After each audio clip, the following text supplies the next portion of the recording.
Citrus 911, what is the address of the emergency? 4419 South Edge Point. I need someone here immediately right now. Okay, tell me exactly what's happening. Okay. Oh my God. Okay. What if the child you raised with love, the one who called you mom, was the one who silenced you forever in your own bed with an axe? This is not a nightmare. This is not fiction. This is the heartbreaking story of a mother who gave everything and a son who took everything away. This is the Carlos and Denise Hallowell case. In 2006, Denise Hallowell, a kind-hearted schoolteacher from Florida, adopted a little boy from Guatemala named Carlos, who was only 4 years old. She raised him alone, no father, no support, just her and her son. They shared birthdays, school projects, and Christmas mornings. She gave him not just shelter, but her love and soul to raise him. But love doesn't always guarantee safety, especially when it turns into silence, secrets, and unheard screams. It was July 13th, 2019, a normal afternoon. Denise and Carlos had just returned from a family friend's funeral. After coming back, they both ate lunch and took an afternoon nap. 3 hours later, Carlos called 911. He claimed he found his mother lifeless on the bed. Carlos was very scared and told the police that his mother had an axe lodged in the back of her skull. Denise Hallowell was pronounced dead that evening by the medical team. The officer asked the first question: who would want to kill Denise? She was quiet, private, and devoted to her son. She had no enemies. There were no signs of a break-in. Then Carlos mentioned something unexpected: a younger brother, Angel. Denise had adopted a second child named Angel from Honduras, but he hadn't lived with them for years. Denise's best friend Amy revealed she hadn't adopted Angel out of desire. She simply wanted Carlos to have a sibling. But things went terribly wrong. Angel was troubled, aggressive, and unstable. In 2016, Denise called 911 when Angel ran away. What police found shocked them. Angel's bedroom was bolted shut, windows closed, a barren room with an air mattress, books, and a bucket for a toilet. Angel told Child Services that Denise was physically and emotionally abusive, that she made him strip and clean, and that Carlos helped her beat him. Denise was arrested, but after some time, Denise was released due to insufficient evidence against her. Her detailed journals and school records painted Angel as the problem. A judge dropped the charges. Angel's records were sealed, and he vanished from their lives. Denise never spoke of him again. Life moved on, but something had changed. Carlos had changed. In the murder of his mother, something was not right. The officers took Carlos with them for investigation because he was the first to see his mother in that condition. In the interrogation room, Carlos's face was dry. His voice was still, too steady. My mom and I we've been through a lot together, so, there's nothing I wouldn't do for her or anything. So, I just don't know what happened. He told the police that you guys have pie. Where did you guys have pie at? Right on the dinner table. On the dinner table? Plastic plates, silverware, what? No, we just ate right out of the box because we each had our own separate pies. Did you break half of it, or you only had a little piece? Yeah, just a slice. Just a slice. Yeah. We usually do it. We just eat a slice, save it, we save it. Because we're used to kind of living paycheck to paycheck because of a teacher and being a single parent. So we make things last, and she doesn't get paid with us. Gotcha. So you guys are done at the dining table. What do you guys do with the pies? Put them in the fridge, and then we parted ways. We both decided to take our naps. She went into her room, I went into mine, and I watched a couple things on YouTube and fell asleep and got up again and texted people and fell back to sleep. Usually we stay in there for about 2 or 3 hours to give ourselves time, our own separate time throughout the day. So you don't know if she left to go anywhere else or something? I don't. I usually don't know. I'm a heavy sleeper, and I sleep on that side of the house. Her car's where the garage is, so I usually can't hear it, nor do I know. I usually have something playing in the background to help me fall asleep. Mm-hmm. When asked what he saw in her room, Carlos told them. So what did you see when you walked in your mom's room?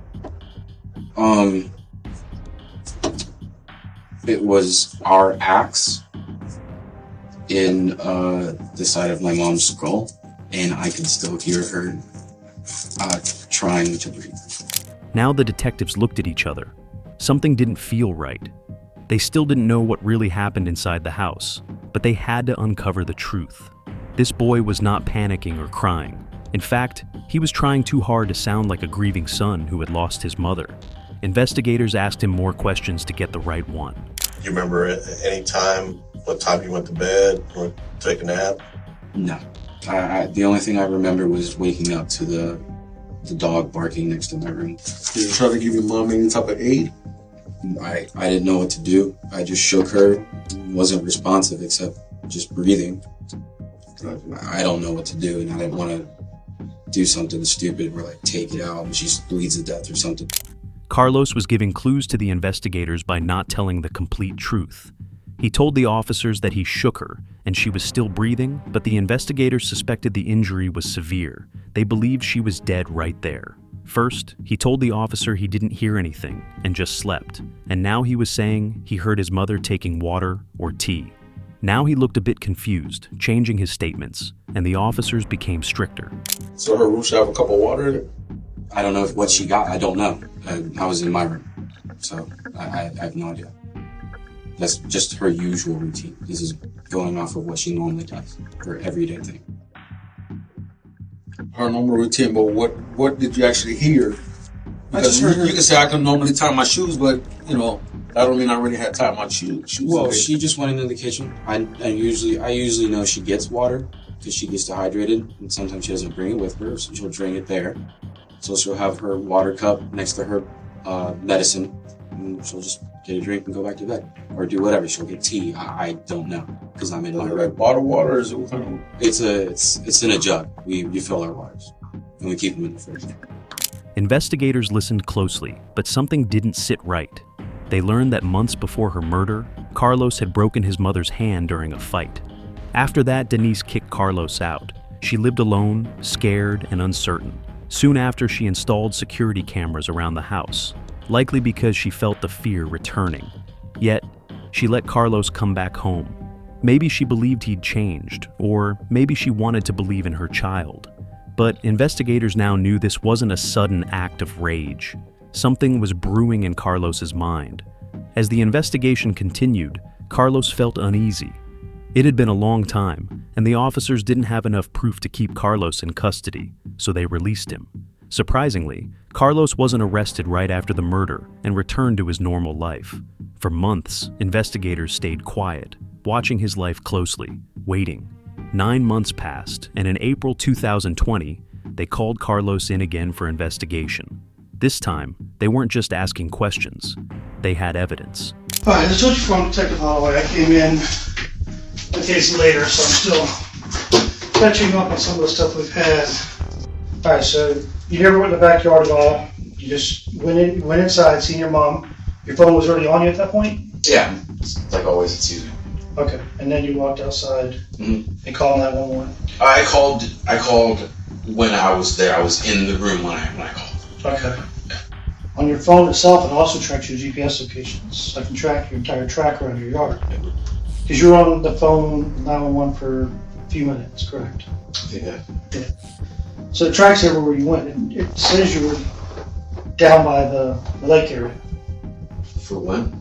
At that time, while you were in that whole time frame from when you called 911 on. I didn't go down by the lake. I could see it. I didn't go down there. All right, you know we have a dive team, right?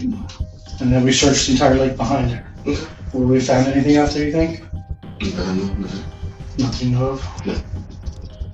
Probably old hooks, fishing poles.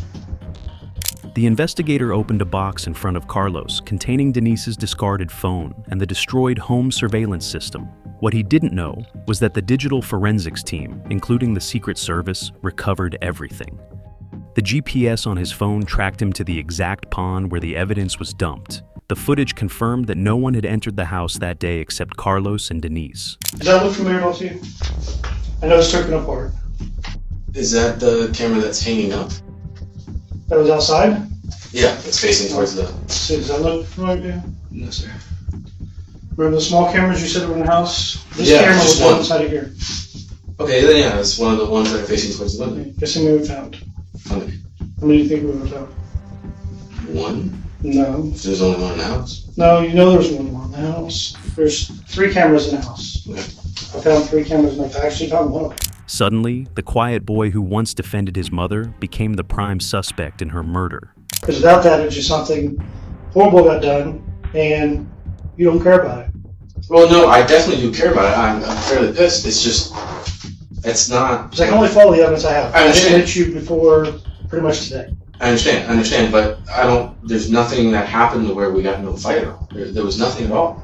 That's the thing. It was a perfectly good day. We were fine. And I don't remember anything bad going on that day. It was all just okay. What we're trying to get at, man, like I said, it's been 2 months or just over 2 months. I think so. We've been working at this around the clock. Man. Right, I understand. We're trying to get justice for your mom. I don't remember what happened at all. From when, like, from the dogs barking to finding my mom. And once I found my mom, I did panic. I quit, like, really bad. Because mom's there, panicked, and just grabbed the one that's facing the front door. I grabbed her phone and I grabbed the thing, the one that was up there. I knew about that one. I thought it was the Guardzilla, but it ended up being a white one. And I dumped them in the lake. And then I called 911, either before or after that. You know why somebody would throw cameras in a cell phone? Well, of course, to hide it, but I completely panicked. Carlos's confession will chill your bones. He said, "I was angry. She took my electronics. She cut off my Wi-Fi. That was all it took for a boy to plan his mother's execution." He admitted he had sharpened the axe that very morning. Like I said, I want to know that too, because I don't remember any argument whatsoever. Because I remember sharpening the axe.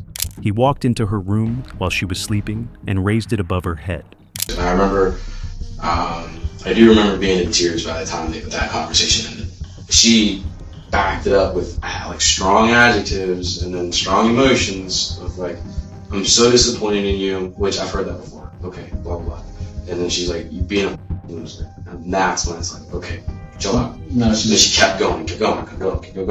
When I'm punching something or I'm using the axe or whatever, I play the things that my mom's has done, and I just get the frustration out on that. I'm like, okay, mom said this. I visualize what she said in a paragraph, and I just beat the out of it. I remember hitting her once, and then I just kept swinging, over and over, until the mother who had once rocked him to sleep couldn't take another breath. When it was done, he cleaned himself up. Then, like it was a school project gone wrong, he tossed her phone and the surveillance DVR into a pond, hoping the truth would drown with it. But the truth has a way of resurfacing. On September 14th, 2021, Carlos was sentenced to life in prison without parole.